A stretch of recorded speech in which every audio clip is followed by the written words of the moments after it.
उसमें हमने पहले पढ़ा था SC1। SC1 जो हमने पढ़ा था, ये रिएक्शन थी, अगर आपको याद हो तो, इसमें कार्बोनाइन बनता है और सेकेंड स्टेप में वो कार्बोनाइन इलेक्ट्रोफाइल से रिएक्ट करता है और ये बनता है प्रोडक्ट। ठीक है, अब हमने इसमें पढ़नी थी इसकी स्टीरियोकेमिस्ट्री, मतलब जो रिएक्शन होगी उसके बाद जो प्रोडक्ट आएगा उसकी स्टीरियोकेमिस्ट्री कैसी रहेगी। सो रिमेंबर कि इसमें जो इंटरमीडिएट बना है वो कार्बोनाइन बना है। अब देखते हैं उसके बाद स्टीरियोकेमिस्ट्री कैसी होती है। अगर तो वो कार्बोनाइन जो बना है वो प्लेनर है, वो कार्बोनाइन प्लेनर हुआ तो जब इलेक्ट्रोफाइल के साथ रिएक्ट करेगा तो कैसी स्टीरियोकेमिस्ट्री आएगी उसकी, रेसिमाइजेशन, क्योंकि वो प्लेनर है ना, तो वो दोनों साइड से उस पर अटैक हो सकता है, अबव भी हो सकता है या फिर हम बोल सकते हैं फ्रंट भी हो सकता है या बैक भी हो सकता है, तो दोनों तरफ से उसका अटैक हो सकता है, इसलिए जो प्रोडक्ट आएगा वो आएगा रेसिमिक मिक्सचर। कार्बोनाइन में आपको पता प्लेनर भी हो सकते हैं या पिरामिडल भी हो सकते हैं। अगर वो प्लेनर हुआ तो रेसिमाइजेशन, अगर वो पिरामिडल हुआ, ठीक है, अगर वो पिरामिडल है और वो पिरामिडल स्ट्रक्चर ऐसा है जिसकी स्ट्रक्चर सेम ही रहेगा, उसमें कोई फ्लिपिंग पॉसिबल नहीं है, हमने लिखा if it is pyramidal and can hold it structure, मतलब वो स्ट्रक्चर पिरामिडल ही रहेगा, तो क्या होगी, देन रिटेंशन टेक प्लेस, क्योंकि अगर वो पिरामिडल शेप में है तो अगर इलेक्ट्रोफ्यूज जहां से निकला है वहां से ही इलेक्ट्रोफाइल आएगा, तो क्या होगी, रिटेंशन।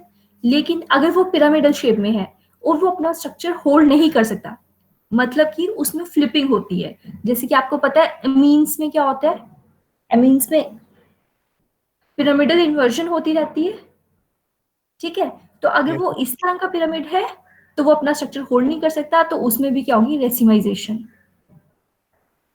क्लियर? मैम कोई कार्बोनाइन कोई किसी कार्बोनाइन में पिरामिडल शेप होती है ऐसे, कोई एग्जांपल? हाँ, कार्बोनाइन्स में होती है, कार्बोकेटाइन में सिर्फ प्लेनर होती है, पिरामिडल नहीं होती, लेकिन कार्बोनाइन में पिरामिडल भी होती है और प्लेनर भी होती है। आप कार्बोनाइन एक बार दोबारा you can go through it. Okay ma'am. Carbanion के जो स्ट्रक्चर्स होते हैं ना, रिमेंबर कार्बोकेटाइन जो होगा वो हमेशा प्लेनर होना चाहिए।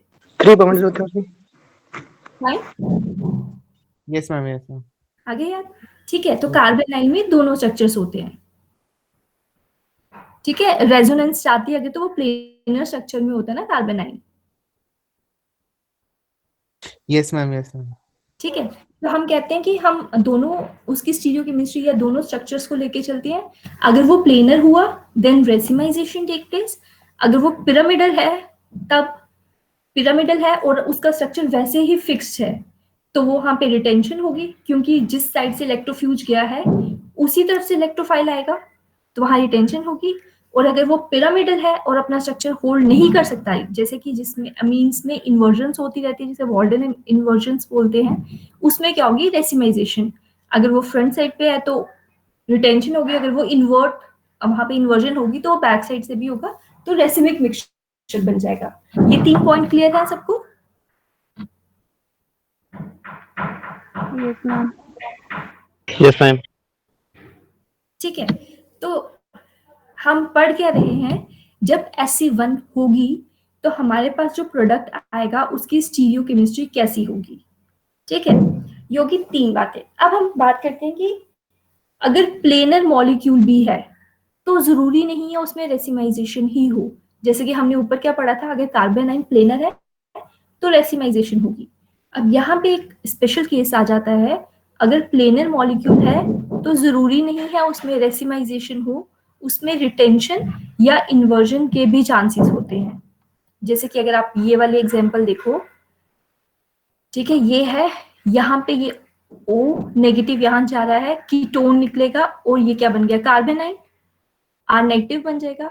और ये क्या है, ये कोई भी प्रोटॉन डोनर है, ये इसको अपना प्रोटॉन देगा और ये बन गया एल्केन और कीटोन सेपरेट हो गया, ठीक है। फॉर एग्जांपल यहाँ पे हमने R दिया है कि वो क्या हो सकता है, this is sterically hindered carbanion, a sort of thing, ठीक है।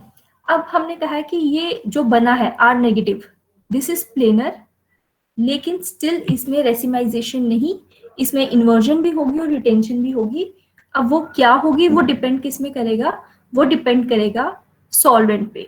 आप देखोगे अगर आप सॉल्वेंट को चेंज करोगे या फिर सॉल्वेंट की पोलैरिटी को, या फिर मतलब पोलर है या नॉन पोलर है, ये सब चेंज करोगे तो आपका प्रोडक्ट जो है वो डिफरेंट बनेगा, डिफरेंट स्टीरियोकेमिस्ट्री का बनेगा। जैसे कि by changing solvent product ranging from 99% retention to 60% inversion and include complete racemization. मतलब 99% रिटेंशन भी हो सकती है, 60% इन्वर्जन भी हो सकती है, या फिर कंप्लीट फ्रेसिमाइजेशन भी हो सकती है। ये सब डिपेंड करेगा on nature of the solvent. तो यहाँ पे हमने 3 केसेस दिए हैं जिसमें हम डिफरेंट डिफरेंट सॉल्वेंट यूज करेंगे और देखेंगे कि हमारे पास क्या आता है। First example is non dissociating non polar solvent. मतलब आप जो रिएक्शन कर रहे हो जिस सॉल्वेंट में, वो नॉन डिसोशिएटिंग है, मतलब वो डिसोशिएट भी नहीं होगा, और सॉल्वेंट भी कैसा है, पोलर है, उसमें कोई पोलैरिटी नहीं है। ठीक है, जैसे कि benzene, benzene you know C6H6, that is non polar solvent और नॉन डिसोशिएटिंग है। उस केस में क्या होगा, there is retention of configuration. ठीक है, इन कंडीशंस में रिटेंशन होगी। अब रीजन क्या है उसका, देखो this is your substrate RCr2O negative, जो हमने ये सबस्ट्रेट लिया था। ठीक है, इसको अच्छी तरह समझना। ये सबस्ट्रेट था आपके पास, आपने, और O नेगेटिव है, तो हमने कहा था मोस्टली SE1 या सब्स्टिट्यूशंस किस में होती है, ऑर्गेनोमेटालिक में। तो this can exist as ion pair O negative and metal positive. This can exist as ion pair. अब यहाँ पे क्या है, जो हमारा नॉन पोलर सॉल्वेंट है जैसे कि बेंजीन, वो इस तरह से इसके साथ कोऑर्डिनेट कर जाएगा। O जो है वो H की तरफ अट्रैक्ट होगा, या फिर आप यहाँ पे बोल सकते हो सॉर्ट ऑफ हाइड्रोजन बॉन्डिंग हो जाएगी, और ये जो बाकी बेंजीन का पार्ट है ये मेटल के साथ बाइंड करेगा। तो ये इस सॉल्वेंट में इस फॉर्म में एग्जिस्ट करेगा। तो हम यहाँ पे लिख रहे हैं this is not completely free but is solvated. मतलब जो आपका सबस्ट्रेट है वो फ्री फॉर्म में नहीं होगा, वो सॉल्वेंट्स के साथ सॉल्वेटेड होगा, मतलब सॉल्वेंट ने उसे बाइंड करके रखा होगा। फाइनली क्या हुआ, यहाँ से कीटोन निकल जाएगा, दिस कीटोन विल एलिमिनेट। तो यहाँ से जो R नेगेटिव है वो इस प्रोटॉन के साथ एक लिंकेज बना देगा, जैसे कि हमने यहाँ शो किया है, इस पे नेगेटिव है ना, तो ये इसके साथ एक लिंकेज बनाएगा बेंजीन के प्रोटॉन के साथ, हाइड्रोजन के साथ। फाइनली ये नेगेटिव इसका H ले लेगा और C6H5 बाहर निकल जाएगा। ठीक है, तो आप यहाँ पे देखो जब वो इस तरह से बाइंडिंग है, ये R इसको हाइड्रोजन को इस तरफ से एब्स्ट्रैक्ट कर रहा है, तो यहाँ पे R की स्टीरियोकेमिस्ट्री कैसी रहेगी, रिटेंशन, क्योंकि वो इसी तरफ से लीविंग ग्रुप जा रहा है और इसी तरफ से जो है हाइड्रोजन आ रहा है। इलेक्ट्रोफ्यूज यहां से जा रहा है और इलेक्ट्रोफाइल भी यहां से ही आ रहा है। ठीक है, तो there is retention of configuration. Here alkoxide act as ion pair solvated by solvent.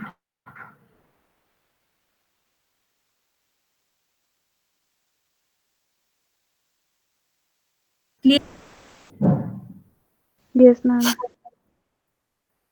क्योंकि इसके सिंपल से 3 केसेस हैं, तो ये समझ लोगे तो आपका एक एडिशनल टॉपिक भी है इफेक्ट ऑफ सॉल्वेंट, तो इसमें वो भी कवर हो जाएगा। तो इसको अच्छी तरह से समझना है। Is it clear to everyone? Yes ma'am. Yes ma'am. चलो सेकंड पॉइंट पे जाएं फिर। सो सेकंड पॉइंट इज, अगर हमारे पास प्रोटिक सॉल्वेंट होगा, प्रोटिक सॉल्वेंट कौन से सॉल्वेंट होते हैं, जो प्रोटॉन डोनेट कर सकते हैं। ठीक है, जैसे कि डाईइथिलीन ग्लाइकोल, जैसे मैंने इसका स्ट्रक्चर भी बनाया है यहाँ पे, दिस इज डाईइथिलीन ग्लाइकोल। अब यहाँ पे देखो ये पोलर सॉल्वेंट है ना, या फिर आप बोल सकते हो ये प्रोटिक सॉल्वेंट है, क्योंकि ये OH अपना जो H जो है वो इजिली डोनेट कर देता है। So this is protic solvent जिसमें प्रोटॉन्स होंगे। ठीक है, अब ये जो प्रोटिक सॉल्वेंट होता है ये इस सबस्ट्रेट के साथ कैसे बाइंड करता है, दिस इज द सबस्ट्रेट। अब क्या होता है, ये जो आयन पेयर्स होते हैं O नेगेटिव और M पॉजिटिव, ये प्रोटिक सॉल्वेंट इन दोनों को सेपरेट करता है। So solvent separated ion pair. तो फाइनली जो प्रोडक्ट बनता है वो होता है solvent separated ion pair. O negative और मेटल के बीच में जो है वो सॉल्वेंट आके लिंकेज करने लगता है। जब ये ऐसी लिंकेज होती है तो फाइनली क्या होगा, इस तरह का सबस्ट्रेट बन गया। जब ये लिंकेज हुई ना, देन क्या हुआ, ये मेटल तो चला गया यहां से, इन्होंने ओ नेगेटिव और मेटल को सेपरेट कर दिया। जब ये सेपरेट हुआ, अब यहां से ओ नेगेटिव निकलना है, तो ये क्या करता है, ये सॉल्वेंट इसको बैक साइड से लिंकेज करना शुरू करता है। जैसे कि ये बनता है this BH, this is solvent, ये R को बैक साइड से इसके साथ लिंकेज करता है, और ये R जो है ये O नेगेटिव के साथ लिंकेज करने लगेगा। अब देखो यहाँ पे क्या था, ये R जो था ये इसके पास था, तो इसने डायरेक्ट इसके साथ लिंकेज की। लेकिन अब यहाँ पे R जो है इस प्रोटॉन के पास नहीं है, this is close to O negative. तो ये क्या करेगा, अब इसको सॉल्वेंट बैक साइड से आके अटैक करेगा। जब इसके बैक साइड पे आया, R की बॉन्ड बन गई ऑक्सीजन के साथ, फाइनली ये तो एलिमिनेट हो जाएगा, और ये R जो है इस हाइड्रोजन को एब्स्ट्रैक्ट करेगा बैक साइड से। तो finally there is inversion of configuration, क्योंकि अब यहाँ पे जो इलेक्ट्रोफाइल आया है वो बैक साइड से आया है। ठीक है, तो इसमें क्या लिखा है, leaving group solvates carbon ion, so solvent can solvate from opposite side, क्योंकि यहाँ पे लिविंग ग्रुप जो है वो कार्बन आयन को सॉल्वेट कर रहा है फ्रंट साइड से, इसीलिए जो सॉल्वेंट है वो बैक साइड से अटैक करेगा। So there occurs inversion of configuration. ठीक है,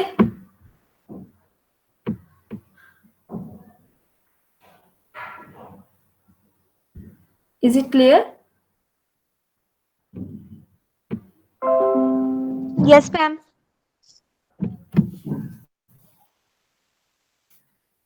ये दो पॉइंट्स अगर समझ आएंगे तो थर्ड है हमारे पास पोलर एप्रोटिक सॉल्वेंट। अब हमारे पास जो सॉल्वेंट होगा वो पोलर तो होगा, मतलब उनमें पोलर मतलब पोलैरिटी होगी, लेकिन वो एप्रोटिक होंगे, उसमें प्रोटॉन नहीं है, उसमें प्रोटॉन नहीं होंगे। जैसे कि DMSO, DMSO you know, CH3SOO CH3 dimethyl sulphoxide. अब उसमें कोई भी प्रोटॉन नहीं है, लेकिन वो सॉल्वेंट सबसे ज्यादा पोलर है। तो अब इसमें क्या होता है, जैसे ही कार्बन आयन बनेंगे वो लॉन्ग लिव्ड होंगे, क्योंकि सॉल्वेंट के पास प्रोटॉन तो है नहीं कि वो उससे अपना प्रोटॉन बहुत जल्दी डोनेट कर दे। अब कार्बन आयन जो बना है उसे वेट करना है एक्सटर्नल प्रोटॉन के लिए, इसलिए वो कार्बन आयन क्या होगा, लॉन्ग लिव्ड होगा। और इसलिए जब वो लॉन्ग लिव्ड है तो वहां पे रेसिमाइजेशन हो जाएगी। यहाँ पे देखो, यहाँ पे क्या थे, दोनों जो थे ये सॉल्वेंट से ही प्रोटॉन ले रहे हैं, तो वो इमीडिएटली, चाहे अगर यहाँ पे इस तरह से है वो फ्रंट साइड से अटैक कर रहे हैं या बैक साइड से कर रहे हैं। लेकिन अगर हमने सॉल्वेंट ही ऐसा लिया जिसके पास प्रोटॉन है ही नहीं है, तो वो उस कार्बन, जैसे कार्बन आयन बनेगा उसको डोनेट नहीं कर सकते, तो वो कार्बन आयन क्या होगा, रिलेटिवली लॉन्ग लिव्ड होगा, उसे वेट करना है एक्सटर्नल प्रोटॉन आने के लिए। इसीलिए क्या होगा, अब वो प्लेनर है, स्टेबल है, अब वहां पे जो प्रोटॉन आएगा वो दोनों साइड से अटैक कर सकता है, इसीलिए उस केस में रेसिमाइजेशन होगी। Fine,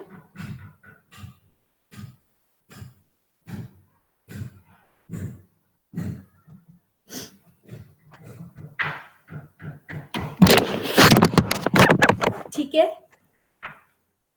Yes, Yes, ma'am. ma'am. Yes, ma'am.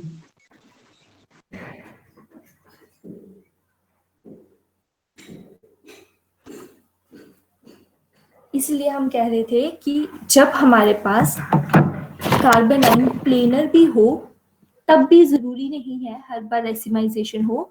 There can be retention, there can be inversion और there can be racemization depending upon the choice of solvent.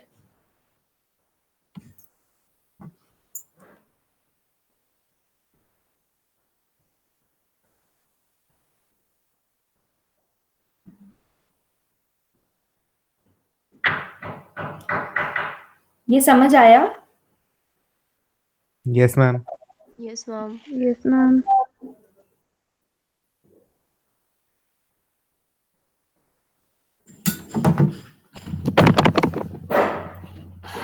बस this is all about SE1।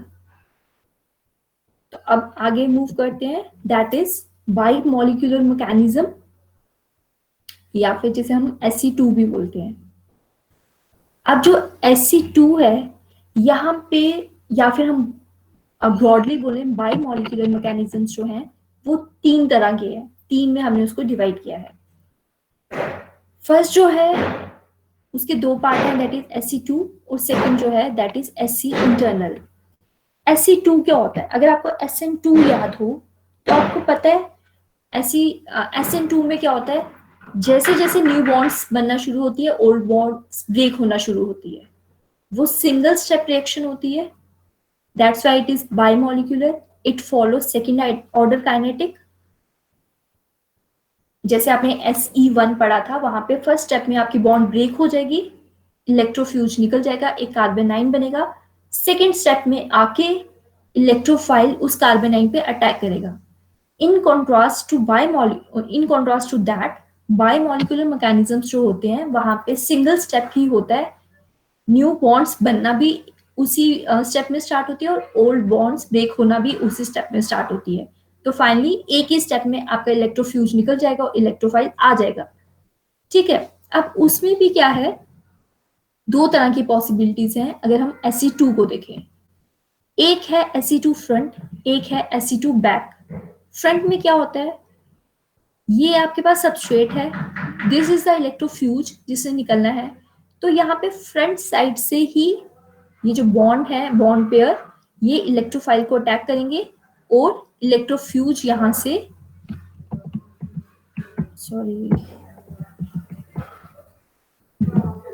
इलेक्ट्रोफ्यूज यहां से निकल जाएगा। तो यहाँ पे अगर आप देख रहे हो, this will be the product, and आपको पता है अगर फ्रंट साइड से ही हो रहा है, यहां से ही निकल रहा है, यहाँ पे ही आ रहा है, तो there should be retention of configuration. लेकिन अगर हम बैक की बात करेंगे तो क्या होगा, ये बॉन्ड पेयर इसको अटैक करेंगे और जो न्यू इलेक्ट्रोफाइल आया है ये उसको बैक साइड से अटैक करेगा और इसके फ्रंट साइड से इलेक्ट्रोफ्यूज निकल जाएगा। तो there occur inversion of configuration. ठीक है, तो what is the difference between SE2 and SEI? SEI क्या होता है, इंटरनल होता है। इसमें क्या होता है, जैसे ये पार्ट है, हम यहाँ पे क्या ले रहे थे, इलेक्ट्रोफाइल का अटैक, लेकिन आपको पता है कोई भी रिएजेंट जब आता है उसमें से हम यहाँ पे शो करें इलेक्ट्रोफाइल अटैक कर रहा है, लेकिन रिएजेंट जब भी होगा उसका एक पार्ट इलेक्ट्रोफाइल होगा, एक पार्ट न्यूक्लियोफाइल होगा, तभी वो एक न्यूट्रल रिएजेंट बनेगा। तो हमने इसको यहाँ पे शो किया है इस रिएजेंट को, here Y is the electrophilic part and Z is the nucleophilic part. तो हम क्या बोलते हैं, सब्स्टिट्यूशन इलेक्ट्रोफिलिक इंटरनल में क्या होता है, इसका जो Z पार्ट है, मतलब जो न्यूक्लियोफिलिक पार्ट है, वो असिस्ट करेगा रिमूवल ऑफ दिस X, और एट द सेम टाइम ये बॉन्ड बनना शुरू होगी। और यहाँ पे होगा क्या, फ्रंट साइड अटैक, क्योंकि फ्रंट साइड ही पॉसिबल है क्योंकि ये पूरा रिएजेंट इस तरफ से आया है, ये Z जो है ये X को निकालेगा और इसकी जगह Y आ जाएगा। ठीक है, सो हियर ये जो रिएजेंट है ये असिस्ट करता है in the removal of leaving group. तो फाइनली क्या होगा, यहाँ पे भी there is retention of configuration. ये समझ आए तीनों इसके, SE2 and SEI? Yes, ma'am. Yes, ma'am.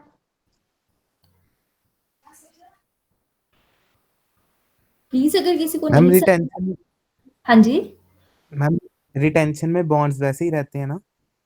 हाँ रिटेंशन में वैसे ही रहते हैं, यहाँ पे सिर्फ शो किया हुआ है हमने, क्योंकि यहाँ बॉन्ड्स पे से उल्टे कर हाँ, दिए हैं बिल्कुल। मैम में जो एट ए टाइम प्लीज एक बोलो वरना किसी की बात सुनाई नहीं देगी। मैम SE2 में जो इन्वर्जन ऑफ कॉन्फ़िगरेशन हो रही है उसमें मतलब जो बॉन्ड्स है वो सारे उल्टे हो जाएंगे ना, क्योंकि इन्वर्जन में तो जैसे अम्ब्रेला टाइप होती है। हाँ इन्वर्जन हो जाएगी, ये जो एक्चुअली यहाँ पे शो किया है, तो अगर हम देखें तो हमने कहीं पे भी कोई ग्रुप शो नहीं किया है। मैम यहाँ पे वो सेम दिखाया ना, इसीलिए मुझे लगा कि हाँ हाँ, वो जस्ट एक रिप्रेजेंटेशन है, हमने यहाँ पे कोई ग्रुप शो नहीं किए हैं। ठीक है, तो इन पे मत जाओ कि बॉन्ड यहाँ पे बनाई है कि यहाँ पे बनाई है। फाइनली ये जो कॉन्फ़िगरेशन होती है ये 3D स्पेस में होती है ना। Yes ma'am. ठीक है, तो ये मत देखो बॉन्ड यहाँ ड्रॉ कर दी है कि यहाँ ड्रॉ कर दी है। 3D स्पेस में कहाँ से अटैक हो रहा है और कौन सा ग्रुप इन्वर्ट हो रहा है या वहां पे रिटेंशन हो रही है, जब आप इसको देखोगे RS कॉन्फ़िगरेशन करके, देन अगर ये R है दिस विल गिव R, अगर ये S है तो this will give S। Inversion में अगर ये R है दिस विल गिव S। तो this is just a representation. Okay ma'am.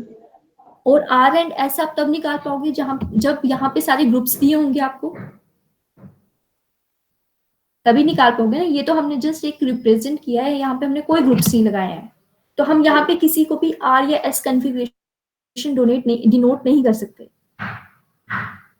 Yes ma'am. Okay ma'am. आपका डाउट क्लियर हुआ? Yes ma'am.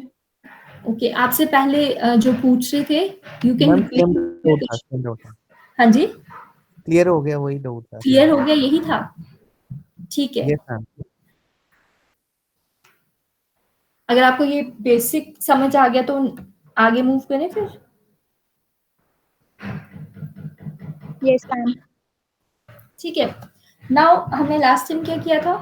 अब हाँ, वन थिंग इज देयर कि अब ये तीनों जो है, तीनों के मैकेनिज्म्स अलग हैं, लेकिन अगर कोई रिएक्शन हमारी वाया सेकेंड ऑर्डर काइनेटिक हो रही है तो हम क्या उससे बता सकते हैं कि इनमें से कौन सा मैकेनिज्म है, वहां SE2 फ्रंट हो रही है, बैक हो रही है या इंटरनल हो रही है? कैन वी से?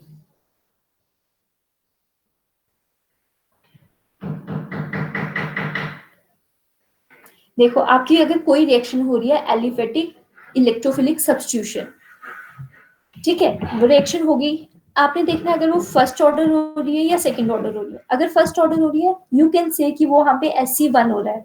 अगर वो सेकंड ऑर्डर हो रही है तो आप बोलो कि वहां पे बाई मॉलिक्यूलर मैकेनिज्म है। लेकिन उनमें से भी इन तीनों में से कौन सा मैकेनिज्म है, क्या हम ये प्रिडिक्ट कर सकेंगे?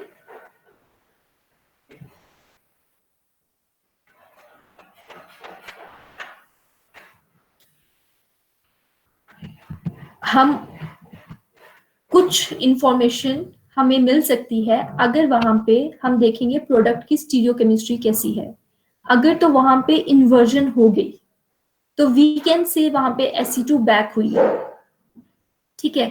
लेकिन अगर वहां पे रिटेंशन है तो वी कांट से कि वहां पे SE2 फ्रंट हुई है या SEI हुई है, ठीक है।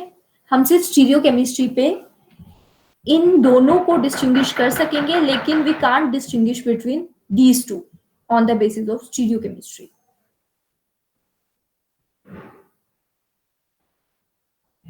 ठीक है, नाउ हमने ये मैकेनिज्म्स बता दिए हैं तीन। मतलब अगर हमारा ये मैकेनिज्म है तो यहाँ रिटेंशन होनी चाहिए, अगर हमारा ये मैकेनिज्म है तो यहाँ इन्वर्जन होनी चाहिए। नाउ अगेन, जब हम एक मैकेनिज्म प्रपोज करते हैं तो हमारे पास कुछ एविडेंसेस होने चाहिए उसके, जो उस मैकेनिज्म को सपोर्ट करें। तो these are some of the evidences. First,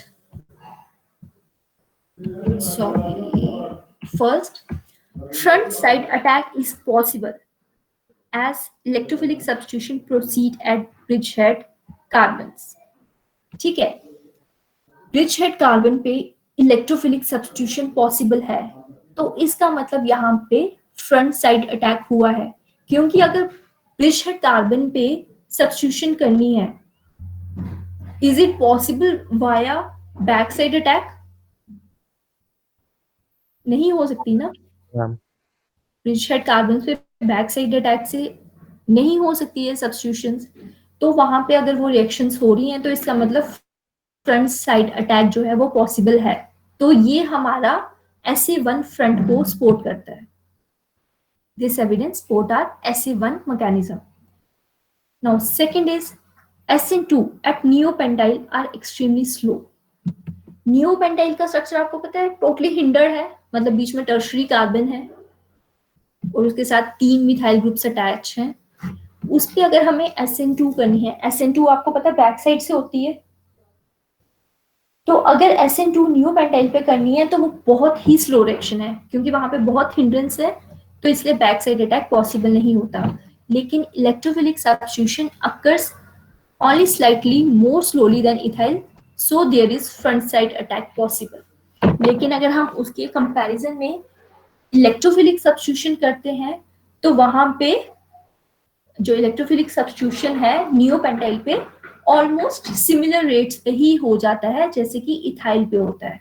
तो दैट मीन्स यहाँ पे फ्रंट साइड अटैक हो रहा है, क्योंकि नियोपेंटाइल पे कभी भी बैक साइड अटैक पॉसिबल नहीं है विद हाई रेट्स, क्योंकि वो काफी वहां पे काफी ज्यादा स्टेरिक हिंड्रेंस है।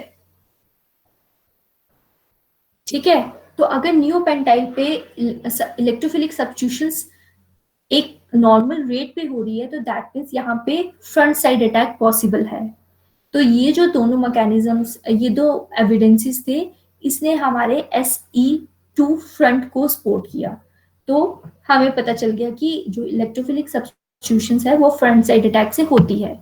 Now for back side attack, back side attack के लिए क्या एविडेंसेस है, जैसे कि अगर हम ये देखते हैं स्केंट्री ब्यूटाइल टिन या फिर टिन विद 3R ग्रुप्स, या फिर हम बोलेंगे ऑप्टिकली एक्टिव स्केंट्री ब्यूटाइल टिन नियोपेंटाइल स्केंट्री ब्यूटाइल ट्राई नियोपेंटाइल टिन, जो हमारे पास ये है। ठीक है, this is optically active. Suppose ये R है या S है, जो भी है, लेकिन ऑप्टिकली एक्टिव है। जब हमने इसकी ब्रोमिनेशन की, we got this secondary butyl bromide, हमें ये मिला। लेकिन जो हमें ये प्रोडक्ट मिला, यहाँ पे इन्वर्टेड कन्फिग्रेशन थी। अगर हमने R से स्टार्ट किया था तो हमें S मिला, अगर हमने S से स्टार्ट किया था तो हमें R मिला। सो दिस सपोर्ट्स, कौन सा मैकेनिज्म सपोर्ट करेगा ये? Back side. Back side. So इस रिएक्शन ने या इस एविडेंस ने हमें बताया कि एलिफेटिक इलेक्ट्रोफिलिक सब्स्टिट्यूशंस जो है वो बैक साइड अटैक से भी होती है। ठीक है, यस मैम। ठीक है, ये हम क्या पढ़ रहे हैं, जो हमने मैकेनिज्म्स प्रपोज किए हैं उनको सपोर्ट करने के लिए जो हमें डाटा मिलता है, या फिर हम उनको बोलते हैं एविडेंसेस। ये एविडेंसेस जो होते हैं वो हमारे मैकेनिज्म को सपोर्ट करते हैं। तो first two mechanisms, first two evidences हमारे फ्रंट साइड अटैक को सपोर्ट कर रहे हैं, और ये जो है ये हमारे बैक साइड अटैक को सपोर्ट कर रहा है। Now this is very important and very interesting example. एक ये रिएक्शन की गई, you can say this is also very good evidence for our mechanism. एक रिएक्शन की, इसे ध्यान से समझना, di secondary butyl mercury, this is, ठीक है, डाई सेकेंडरी ब्यूटाइल मर्करी, मतलब यहाँ पे जो R है वो क्या है, डाई सेकेंडरी ब्यूटाइल। ये जो है ये बना कैसे है, on treatment of optically active secondary butyl mercury bromide with racemic secondary butyl magnesium bromide, मतलब इन दोनों की रिएक्शन से ये आपके पास बन गया। ठीक है, लेकिन इसमें क्या है, एक R जो था वो ऑप्टिकली एक्टिव था और एक R जो था वो रेसिमिक मिक्सचर था। यहाँ पे हमने लिखा है ये R सपोज R है, तो ये वाला R क्या है, RS। ठीक है, this is optically active and this is racemic mixture. अब इसको हमने ट्रीट किया मर्क्यूरिक ब्रोमाइड के साथ, HDBr2 के साथ। ठीक है, इसको हमने ट्रीट किया HDBr2 के साथ। हमारे पास 2 molecules of secondary butyl mercuric bromide बने, मतलब ये 2 बने हमारे पास। ठीक है, आप फिलहाल सिर्फ इस पे फोकस करो। इसकी रिएक्शन हमने मर्क्यूरिक ब्रोमाइड से की तो हमारे पास 2 मॉलिक्यूल इसके आ गए।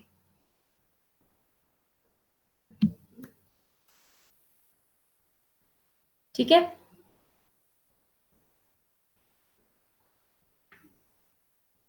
हो सकती है ना ये रिएक्शन? Yes ma'am. मैम आपने उल्टे एरो क्यों डाले हैं यहाँ पे? बच्चे वो समझाती हूँ आपको,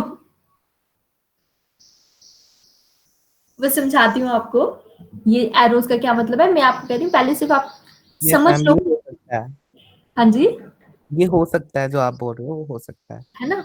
ठीक है, हाँ। इसकी रिएक्शन हमने इससे की, हमारे पास 2 मॉलिक्यूल्स इनके आ जाएंगे, एक ये बन जाएगा, एक ये बन जाएगा।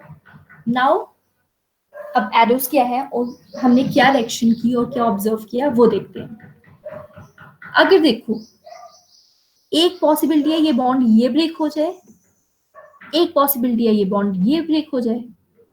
2 आर है ना, बॉन्ड तो आर और एच डी की ब्रेक होनी है, वो ये भी ब्रेक हो सकती है और ये भी ब्रेक हो सकती है। तो एरो से हमने बताया कि ये बॉन्ड ब्रेक हो रही है या ये बॉन्ड ब्रेक हो रही है। ठीक है, अगर ये बॉन्ड ब्रेक हो रही है तो बन गया R H D B R और R H D B R. ठीक है, अब हम कहते हैं हमारे पास 3 पॉसिबिलिटीज होती है, या तो इन्वर्जन होगी, या रिटेंशन होगी, या रेसिमाइजेशन होगी। अगर तो सपोज करते हैं हमारे पास इन्वर्जन हो,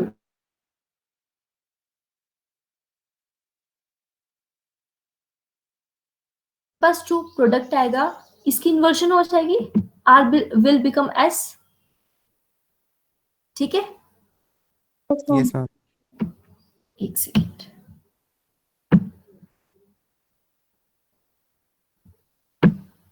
देखो अगर ये बॉन्ड ब्रेक होगी तो ये R H D B R के साथ रिएक्ट करके ये बना देगा विद एस कन्फिग्रेशन, और ये क्या रहेगा, ये सेम ही रहेगा R H D B R, क्योंकि इन्वर्जन रिटेंशन या रेसिमाइजेशन सिर्फ उसी की होगी जो कार्बोनाइन बनेगा, और ये कार्बोनाइन बनेगा, ये तो बॉन्ड एस एच रहेगी पूरी आर एच डी, ये सिर्फ ब्रोमीन के साथ रहेगा। ठीक है, जो भी स्टीरियोकेमिस्ट्री चेंज होगी सेम रहेगी, वो सिर्फ कार्बोनाइन की होगी जो बॉन्ड ब्रेक होके बनेगा। अगर ये बॉन्ड ब्रेक हुई, अगर आप देखो ये वाली बॉन्ड ब्रेक होती है तो इसकी इन्वर्जन हो जाएगी, ये सेम रहेगा। क्लियर हुआ ये? Yes ma'am. ठीक है, दूसरी पॉसिबिलिटी है कि ये वाली बॉन्ड ब्रेक हो जाए, ये भी बॉन्ड ब्रेक हो सकती है। ये बॉन्ड ब्रेक हुई तो रेसिमाइजेशन होगी, सॉरी इन्वर्जन हो रही है। अगर ये बॉन्ड ब्रेक हुई, ये पूरा सेम रहा तो वो आर ही रहा, और इस बॉन्ड के ब्रेक होने से अगर आर एस है और उसमें इन्वर्जन हो रही है तो वो आर एस ही बनेगा। Yes ma'am. ठीक है, तो ओवरऑल हमारे पास 4 प्रोडक्ट्स की पॉसिबिलिटी है, ये और ये 4 प्रोडक्ट्स बन सकते हैं ना, ये इसकी रिएक्शन से।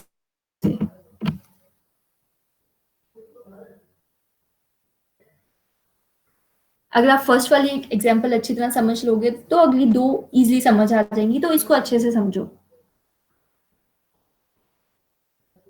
ठीक है, या मैं रिपीट करूं एक बार? मैम ठीक है। ठीक है। ठीक है, तो हम कह रहे हैं कि हमारे पास जो पॉसिबिलिटी थी, अब उसमें देखो 4 प्रोडक्ट्स में। हाँ जी, मैम रिपीट करना। रिपीट करो।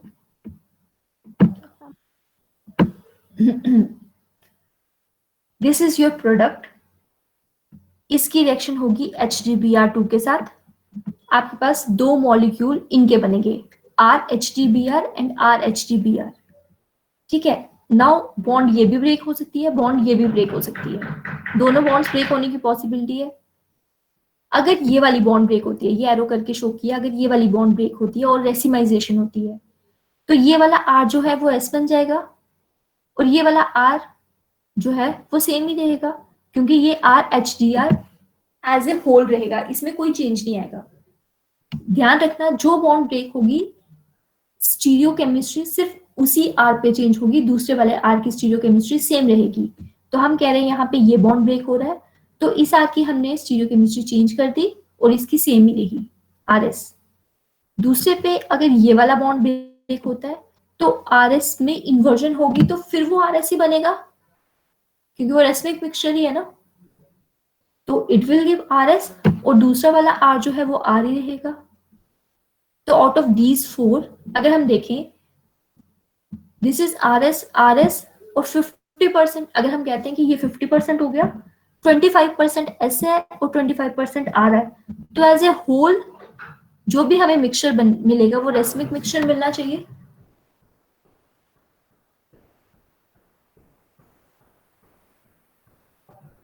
Yes ma'am. हमें ओवरऑल रेसिमिक मिक्सचर मिलना चाहिए ना, क्योंकि ये R S 25% R 25% S. Racemic mixture क्या होता है? 1:1 रेशियो में आर और एस। तो अगर हम पूरे देखें तो यहाँ पे वही है। तो overall we should get racemic mixture. Okay ma'am. Yes ma'am. Yes ma'am. ठीक है। सेकेंड पॉइंट, अगर हम इसी तरह बॉन्ड ब्रेक होगी और अगर हम कहते हैं कि रिटेंशन होती है, रिटेंशन हो रही है, अगर ये बॉन्ड ब्रेक हुई, this will give R and this R S will give R S. Second ma'am. Possibility है कि ये बॉन्ड ब्रेक होती है, R S will give R S and this R will give R, क्योंकि यहाँ पे retention हो रही है। ठीक है, जो भी बॉन्ड ब्रेक होगी उसकी स्टीरियोकेमिस्ट्री सेम रहेगी। ये बॉन्ड ब्रेक हुई, आर से आर ही बनेगा और आर एस से तो वैसे भी आर एस ही बनना है। अगर ये बॉन्ड ब्रेक हुई तो आर एस से आर एस बनेगा और ये वाली बॉन्ड तो वैसे भी सेम ही रहनी है, आर ही रहनी है। तो अगर हम ओवरऑल देखें तो 50% जो है वो मिक्सचर बन गया और 50% आर बन गया, है ना? Yes ma'am. ठीक है, हमने स्टार्ट किससे किया था? हमने स्टार्ट किससे किया था? आर एक्टिविटी से। आर थी उसकी कॉन्फ़िगरेशन, क्योंकि जो मिक्सचर है उसकी तो कोई कॉन्फ़िगरेशन, उसकी तो कोई स्टीरियोकेमिस्ट्री होगी नहीं। आर थी ओवरऑल, तो हमारे पास यहाँ पे 50% आर बन गया, तो हम कहेंगे 1/2 of the original activity.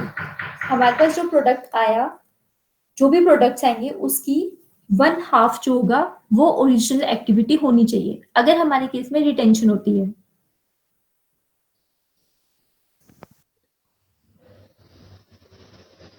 Ma'am ji, ma'am इसमें हम ब्यूटाइल ग्रुप ले रहे हैं ना? क्या ले रहे हैं? मैम जो यहाँ पे आर आ रहा है ये डाइसकेंड्री ब्यूटाइल मरकरी है ना? हाँ जी, पर मैम इसमें हम सिर्फ 2 ही कार्बन के ऊपर ये स्टीरो केमिस्ट्री की स्टडी कर रहे हैं, जो बाकी 2 है। सॉरी बच्चे, आई डोंट गॉट यू। आप क्या बोल रहे हो? कौन? एक बार रिपीट करो आप। मैम जो ये आर मरकरी आ रहा है, ये पूरा ग्रुप जो है वो डाइसकेंड्री ब्यूटाइल मरकरी है ना? हाँ जी, तो मैम पर जो हम ये जो कॉन्फ़िगरेशन पढ़ रहे हैं ये सिर्फ 2 कार्बन्स के ऊपर पढ़ रहे हैं।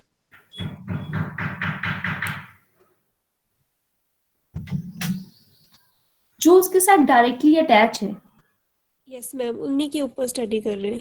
हाँ जी, तो जो जो दूसरे 2 हैं उनके ऊपर नहीं करनी। हम ये जो करते हैं आर या एस कॉन्फ़िगरेशन, ये हम करते हैं कायरल कार्बन पे। ठीक है, अगर आप सेकेंडरी ब्यूटाइल का स्ट्रक्चर देखो तो वहां पे एक ही कार्बन है जो कायरल है।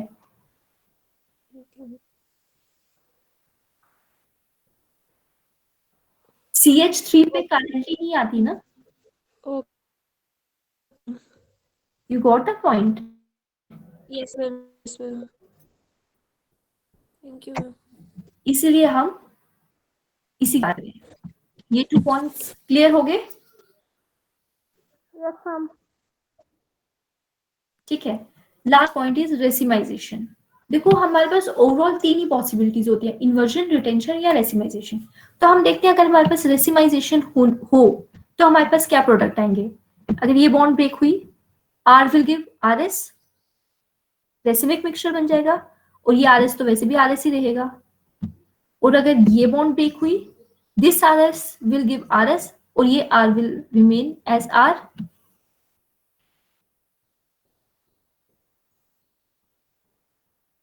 ठीक है, तो हम ओवरऑल देखें, अगर ये आर एस है, ये आर एस है, ये आर एस है और ये आर है, तो हमारे पास सिर्फ 1/4 ऑफ द ओरिजिनल एक्टिविटी। तो हमारे पास जो प्रोडक्ट आएगा उसमें सिर्फ 1/4 जो होगा, 1/4 जो होगा उसी की ओरिजिनल एक्टिविटी होगी, बाकी जो है 3/4 उसकी रेसिमिक मिक्सचर बन जाएगा। ठीक है, तो हमने देखा, अगर हमारे पास इन्वर्जन होती तो हमारे पास होली सोली रेसिमिक मिक्सचर बनना चाहिए। अगर हमारे पास रिटेंशन होती तो हमारे पास जो प्रोडक्ट आएगा उसमें से 1/2 जो होगा प्रोडक्ट उसकी ओरिजिनल एक्टिविटी होनी चाहिए थी, मतलब आर होनी चाहिए थी। और अगर हमारे पास रेसिमिक मिक्सचर होता तो हमारे पास 1/4 ऑफ द प्रोडक्ट जो होता उसकी आर कन्फिग्रेशन होनी चाहिए थी। लेकिन एक्चुअली में जब ये रिएक्शन की तो हमारे पास 1/2 प्रोडक्ट जो थे उसकी ओरिजिनल एक्टिविटी आई। तो दैट मीन्स हमारी इस रिएक्शन में क्या हुई है? रिटेंशन। रिटेंशन। रिटेंशन हुई है, दैट मीन्स हमारे पास वहां पे ऐसी पॉसिबिलिटी है।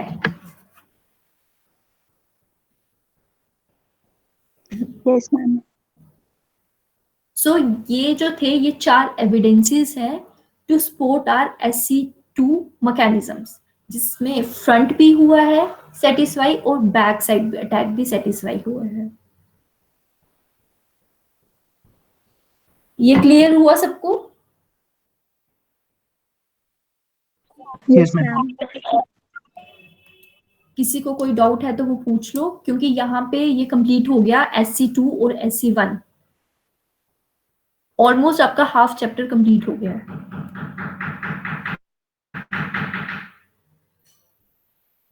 ठीक है, कैन आई अज्यूम कि आपको सब समझ आ रहा है? Yes ma'am. Yes ma'am. Yes ma'am. Yes, ma'am. Okay.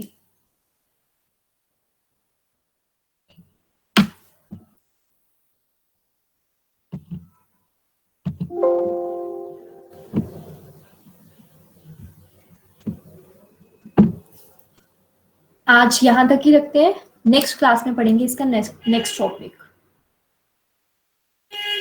ठीक है, अटेंडेंस बोलो अपनी। Roll number 1, present ma'am. 2, present ma'am. 3, Present, ma'am. 4, present ma'am. 5, present ma'am. 6, roll number 6,